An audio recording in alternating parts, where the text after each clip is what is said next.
1조 4천억 달러. 우리 돈으로 약 2천조 원이 넘습니다. 오픈 AI가 앞으로 8년 동안 AI 데이터 센터에 쏟아붓겠다고 공언한 금액입니다. 그런데 말입니다. 오픈 AI의 연간 매출은 고작 200억 달러 수준이고 매달 수십억 달러씩 적자를 보고 있습니다. 이 천문학적인 돈을 자체적으로 만들어낼 방법이 없다는 뜻이죠. 결국 오픈 AI는 외부 투자자들에게 손을 벌릴 수밖에 없는 처지입니다. 그래서 지난 2025년 9월 오픈 AI는 역대 최대 규모의 투자 유치를 발표했습니다. 엔비디아가 오픈 AI에 무려 1000억 달러, 우리 돈으로 약 140조 원을 투자해 새로운 데이터 센터 건설을 지원하겠다는 내용이었습니다. 그런데 그 발표로부터 4개월이 넘게 지난 지금 엔비디아는 오픈 AI에 단 한 푼도 송금하지 않았습니다. 세상을 떠들썩하게 했던 이 투자 계약이 사실상 없었던 일이 될 가능성이 높아 보입니다. 오늘 영상에서는 엔비디아와 오픈 AI의 파트너십 내막을 깊이 파헤쳐보고 최근 불거진 여러 문제들이 왜 새말트먼에게 치명적인 신호인지 살펴보겠습니다. 시간을 2025년 9월 22일로 돌려보겠습니다. 오픈 AI와 엔비디아는 이른바 전략적 파트너십을 공동으로 발표했습니다.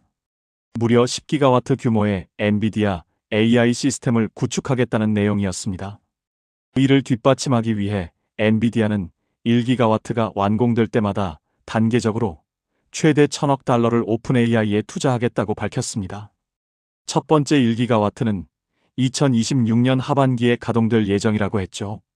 발표 당일 샘 알트먼과 젠슨 황은 CNBC에 함께 출연해 인터뷰를 했습니다. 진행자가 엔비디아가 1000억 달러를 투자하고 수년에 걸쳐 10기가와트 규모를 구축하는 것이냐고 묻자 젠슨 황은 이렇게 답했습니다. 이것은 역사상 가장 큰 AI 인프라 프로젝트입니다. 역사상 가장 대규모의 컴퓨팅 프로젝트이기도 합니다. 그 이유는 오픈 AI의 컴퓨팅 수요가 폭발적으로 증가하고 있기 때문입니다. 챗GPT는 역사상 가장 혁신적인 AI 프로젝트입니다. 전 세계 모든 산업, 모든 국가에서 사용되고 있습니다. 제가 아는 사람이라면 거의 다 챗GPT를 씁니다.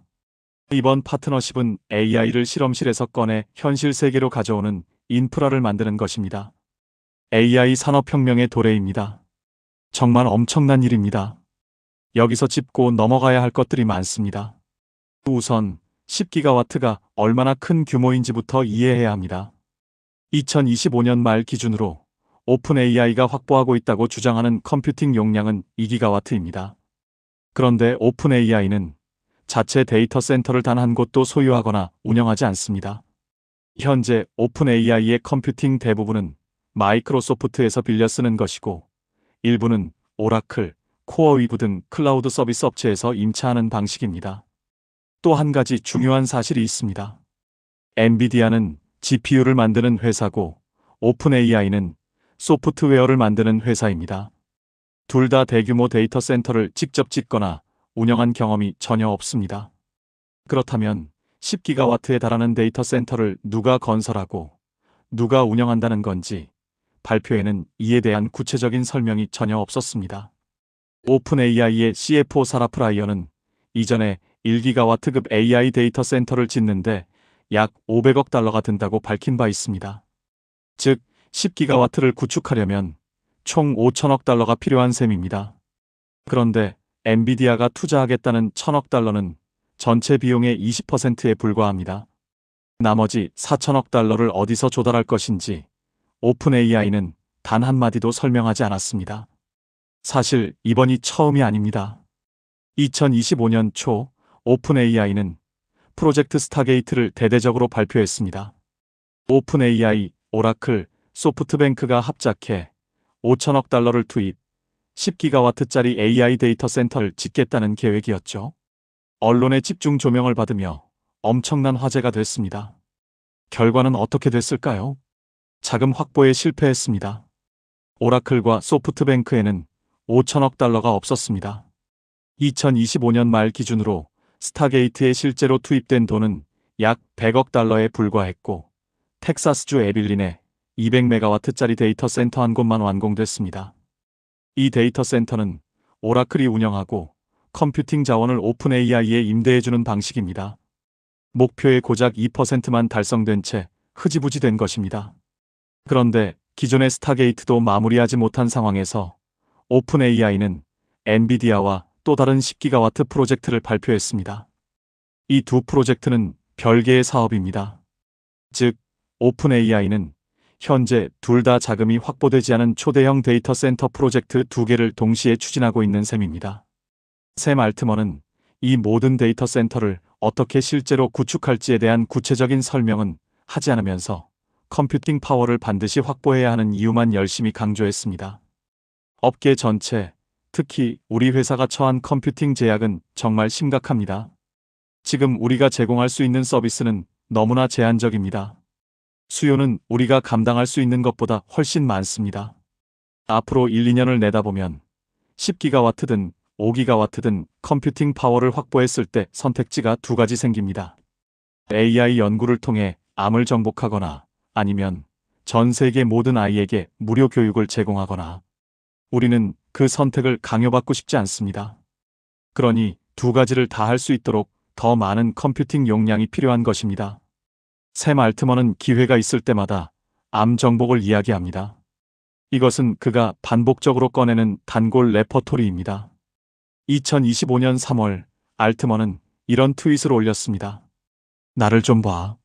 10년 동안 초지능을 안전하게 만들어 암이나 뭐 그런 걸 치료하려고 갈아 넣었지. 처음 7년 반 동안은 아무도 신경 쓰지 않았고, 그리고 2년 반 동안은 모든 일로 욕만 먹었지. 어느 날 깨어보니 수백 개의 메시지가. 알고 보니 지브리 스타일로 내 캐릭터를 만들어줬더라. 이 한 편의 트윗만 봐도 알트먼이 왜 욕을 먹는지 알 수 있습니다. 그가 언급한 지브리는 일본의 유명 애니메이션 스튜디오로 40년이 넘는 역사를 가지고 있으며 전 세계 애니메이션 팬이라면 누구나 알아볼 수 있는 독창적인 화풍을 만들어낸 곳입니다. 2025년 초 알트먼은 챗GPT의 이미지 생성 기능으로 지브리 스타일의 AI 이미지를 만들 수 있다면 큰 화제가 될 것이라고 판단했습니다. 오픈 AI는 지브리 애니메이션 이미지를 인터넷에서 무단으로 수집해 이미지 생성 AI 학습에 사용했고, 알트먼은 본인 트위터 프로필 사진을 AI로 만든 지브리 스타일 이미지로 바꿔 이 기능을 홍보했습니다. 오픈 AI는 스튜디오 지브리와 어떠한 라이선스 계약도 맺지 않았습니다.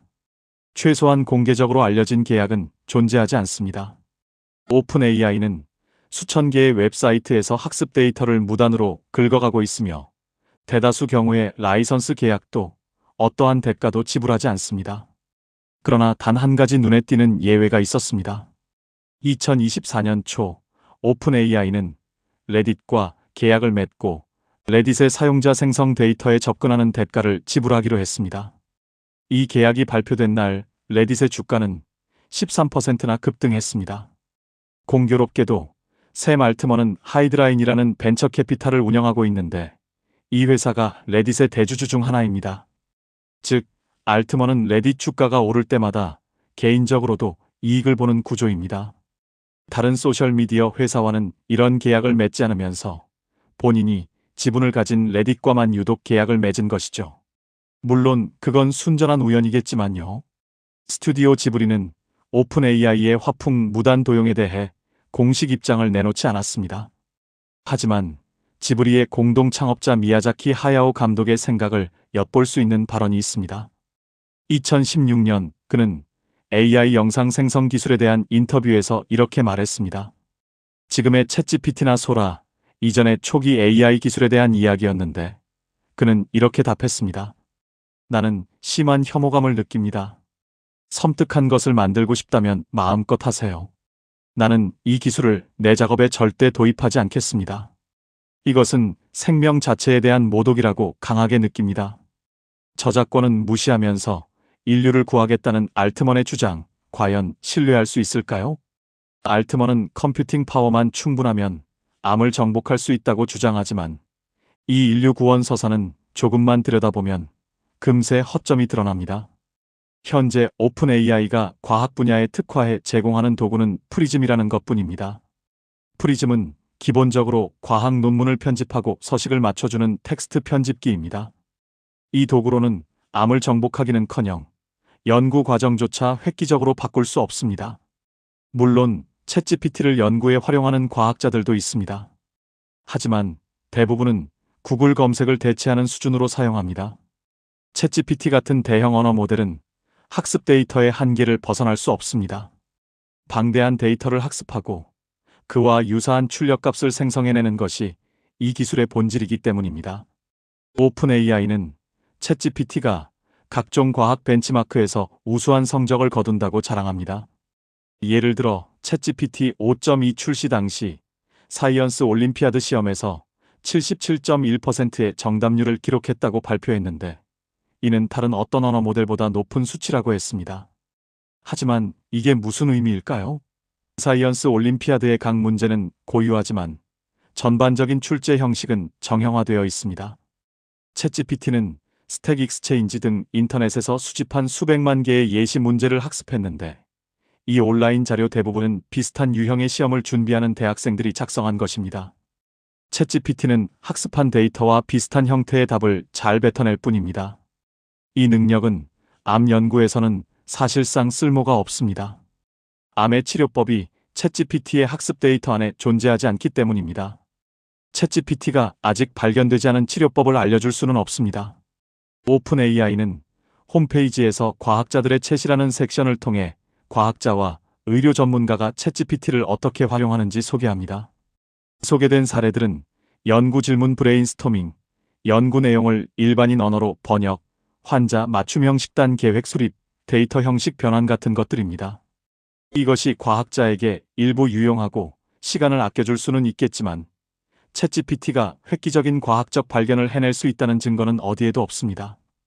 과학 연구의 작동 방식을 잘 모르는 사람들에게 이 기술의 능력을 과장해 보이게 만드는 것, 오픈 AI 같은 기업들은 이 점을 너무나 잘 이용합니다.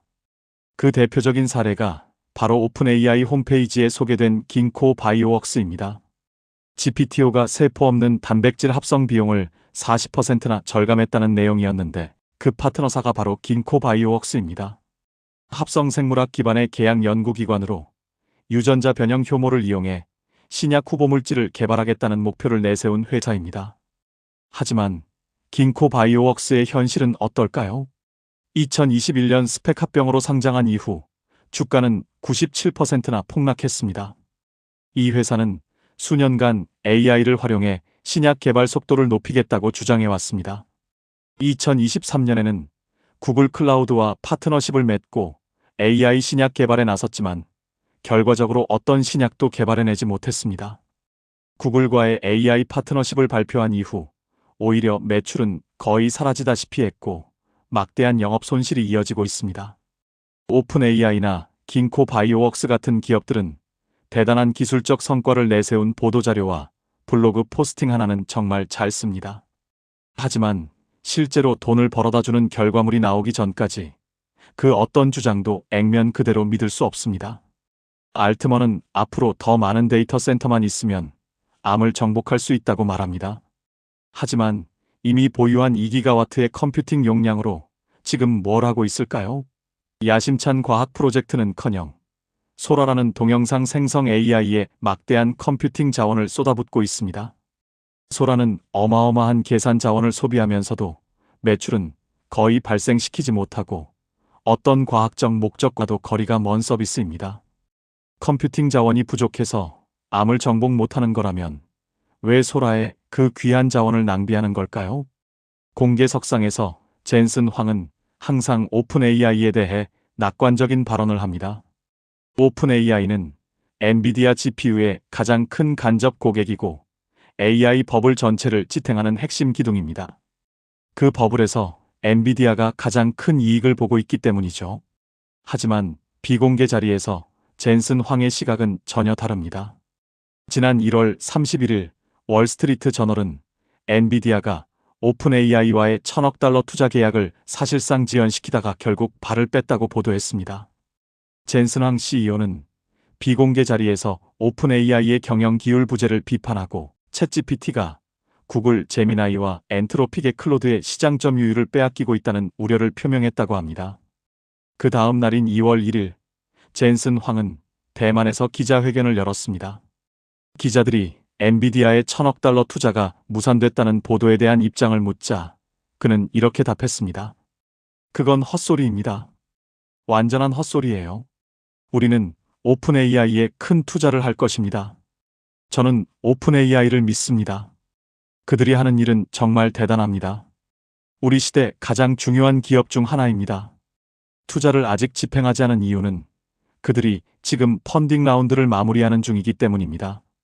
하지만 우리는 반드시 다음 라운드에 참여할 것입니다. 젠슨 황은 즉각 방어적인 태도로 나왔고 월스트리트저널 기사를 헛소리라고 일축했습니다.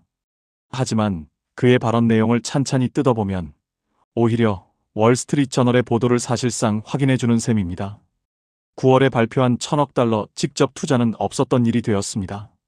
대신 오픈 AI에 다음 자금 조달 라운드에 일부 참여하겠다는 것으로 말이 바뀐 것입니다. 1,000억 달러짜리 약속이 다음에 펀딩 라운드가 생기면 참여하겠다는 수준으로 후퇴한 것이죠. 현재 샘 알트먼은 중동 각국을 순방하며 주권 펀드 등의 투자를 요청하고 있습니다. 오픈 AI가 목표로 하는 이번 자금 조달 총액은 1,000억 달러로 알려져 있으며 참여 가능한 투자자로는 마이크로소프트, 엔비디아, 중동 국부 펀드, 소프트뱅크 등이 거론됩니다. 젠슨 황이 언급한 다음 라운드가 바로 이것입니다. 결국 처음 발표대로 엔비디아 단독으로 1,000억 달러를 투자하는 것이 아니라 여러 투자자들이 참여하는 더 큰 펀딩 라운드에서 훨씬 적은 금액을 분담하는 방식으로 바뀐 것입니다. 챗GPT 출시 이후 샘 알트먼은 사실상 허풍으로 업계 최정상에 올라섰습니다. 오픈 AI는 막대한 자금을 끌어모았고 도저히 감당하기 어려운 수준의 데이터 센터 구축 약정을 줄줄이 맺어왔습니다.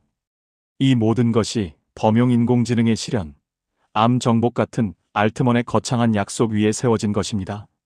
하지만 그 약속들은 조금만 따져봐도 실현 불가능하다는 것이 금세 드러납니다.